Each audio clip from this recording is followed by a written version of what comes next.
हम कर रहे हैं तो क्यों कर रहे हैं? करने वाला तो करके गया।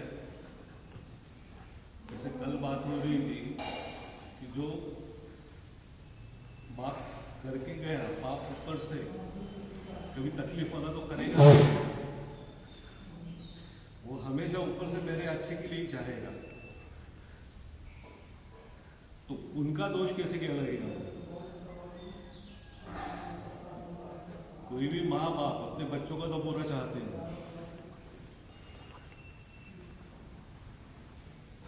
तो फिर वो दोष लगता है क्या? और फिर वो दोष लगता है क्या? और फिर हम ये क्यों कर रहे हैं? पितृ यानी जो वंश में हम आए, हम तो सब रेडी बैठे, ये भी ऊपर से डिसाइडेड रहता है, ठहरा रहता है, और हम डिसाइड करके आते हैं कि कौन सा कुल मेरे को लेने का है, कौन सा धर्म लेने का है, और कौन से माँ बाप लेने का है। बाद में वो सब निकल जाता है, और जैसा भी सब उन्होंने लिया सबका, तो दोष इसलिए आता है कि कभी कभी ऊपर की पीढ़ियों में कुछ गलतियां हो और वो उनको पता नहीं, इसलिए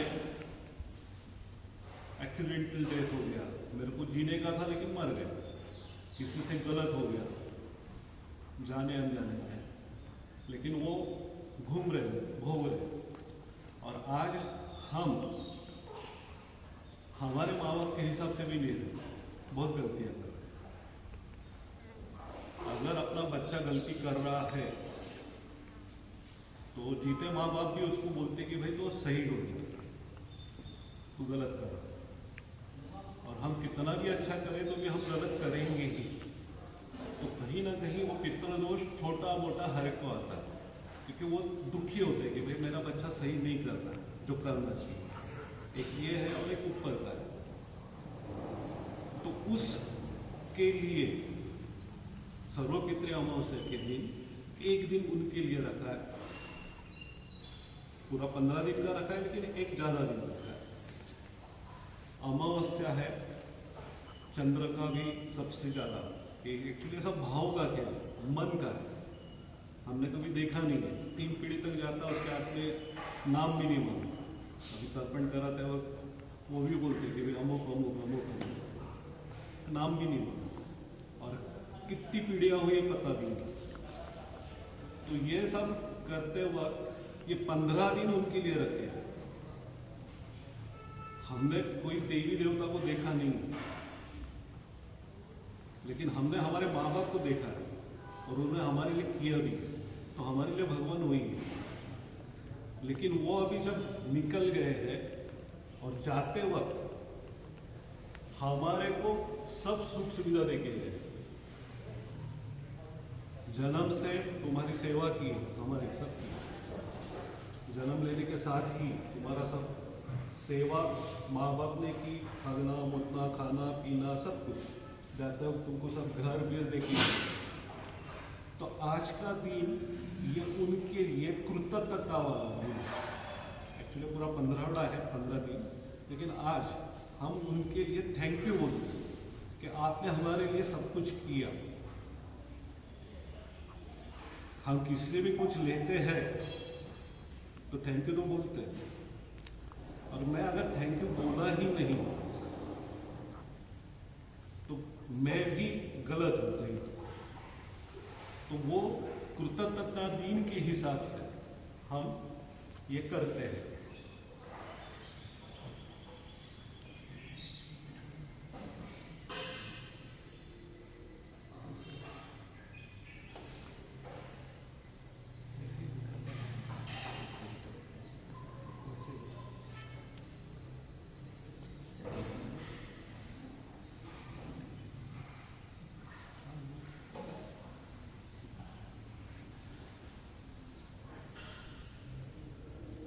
अब छोटा मोटा दोष सबको होता ही है। अब पितरों को जो मैनेज करने का है, जैसे आज अभी मैं एक सुबह धर्म के बड़े गुरुओं से बात कर रहा था,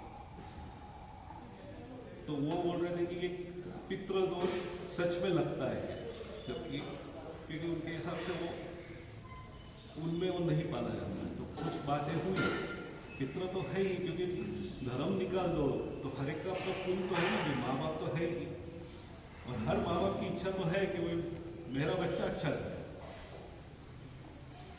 तो उसके अंदर जो पितरों को मैनेज करने का है, तो उसके लिए कोई तो भी उतने लेवल का कोई तो मांगता है जो पितरों को भी हैंडल कर सकता है। जैसे हम इधर तर्पण विधि किए, बाकी जगह पे हम सब जगह पे तर्पण सब धर्म क्षेत्र पे भी किया जाता है, लेकिन वहाँ पे जाके पितरों को ही खुश करना, या ये जो हमारा बच्चा जो अभी नीचे है वो सही कर रहा है, उसके लिए एक गुरु लगता है कि जो पितरों को मैनेज कर सकता है। वो ब्रोकर जैसा काम करता है कि भाई ये बच्चा भी हमारे पास है, गुरु की शरण में। गुरु है ना कोई भी, और गुरु का भी वो फर्ज है कि वो पितरों को शांत कराता है। तो वो जो सुप्रीम पावर है, जो सुप्रीम तत्व है, वो गुरु। तो कई बार लोग बोलते हैं कि भाई पितृदोष निकालने के लिए क्या किया जाए। हर एक एरिया का एक पॉकेट, जैसे महाराष्ट्र में बोलते हैं कि भाई त्र्यंबकेश्वर जाओ, फिर और कहीं जाओ, हर एक का अपना है। कोई पंढरपुर जाते हैं, कोई आनंदी जाते हैं, हरिद्वार जाते हैं, राजस्थान वाले पुष्कर में जाते हैं, हरियाणा हिमाचल वाले पेवा में जाते हैं, ऐसा बद्रीनाथ जाते हैं, केदारनाथ जाते हैं। हर एक ने अपना मना है, उधर जाके पूजा करना। आखिर क्या है कि वो भाव है। लेकिन सेवा के माध्यम से हमने देखा कि जिसने गुरु को धारण किया, गुरु तत्व को पकड़ा है,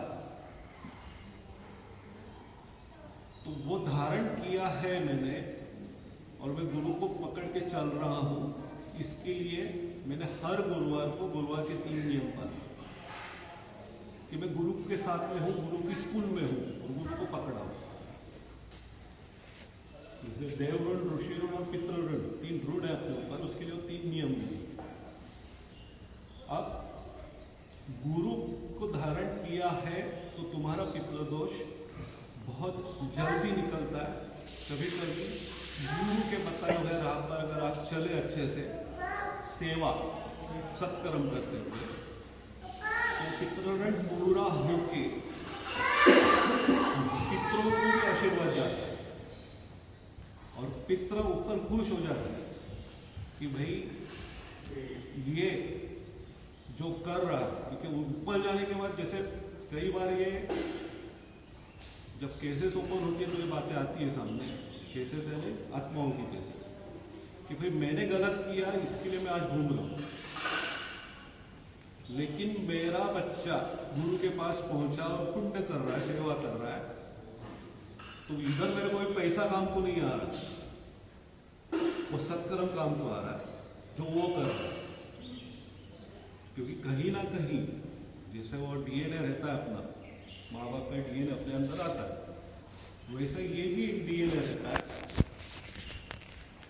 जो तुम जो करोगे वो उनको मिलता है। जैसे अगर जीवित माँ बाप है, अगर वो भी पुण्य करते हैं या सत्कर्म करते हैं, तो उसका पुण्य, उसका अच्छा संस्कार प्रभाव बच्चों के ऊपर भी जाता है, बच्चों को भी मिलता जीवित। वैसे वो मरने के बाद, पितृ होने के बाद हम अगर अच्छा करते हैं, भले ही आप उनके नाम से मत करो, तो वो डीएनए रहता है, वो लिंक रहती है, वो जुड़ी हुई रहती है, तो उनको भी वो पुण्य मिलता है। तो वो ऊपर से भर भर के आशीर्वाद देते हैं कि भाई जो हमने नहीं किया या हम नहीं कर पाए, लेकिन मेरा बच्चा कर रहा है। तो बैलेंस करना भी जरूरी है। जैसे बात चल रही थी कि भाई हम संसार भी करना है, हमको पैसे भी लगते हैं, कर्म भी करने के, तो वो भी किया। उसको मैंने 50-50 गुरु ये बोलते थे कि मैंने सत्कर्म भी, सेवा भी की कहीं पे। ऐसा नहीं कि मैं इधर और उधर करूँ। अब दोनों को मैंने बैलेंस करना जरूरी है, मेरे खुद के लिए भी